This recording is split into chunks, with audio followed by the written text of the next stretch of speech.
Unlocking the mystery. Cross someone's mind. Hello, everyone. Welcome to our English language learning journey. Today, we're going to unlock the mystery behind the phrase, cross someone's mind.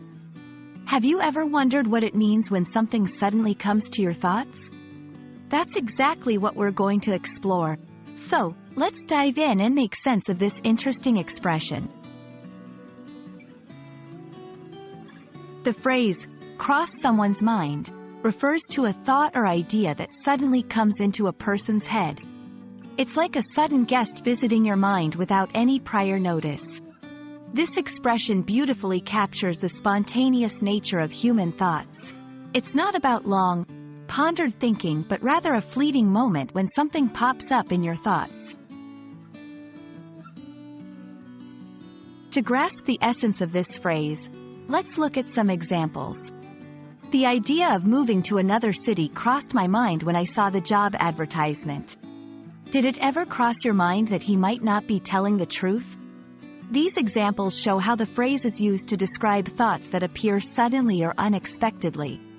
It's a versatile expression used in various contexts, from casual conversations to more serious discussions. When you want to use cross someone's mind in a sentence, remember that it's all about suddenness and spontaneity. You can use it to share a quick thought or idea, express surprise over remembering or thinking about something, indicate a momentary consideration that didn't lead to deep thinking.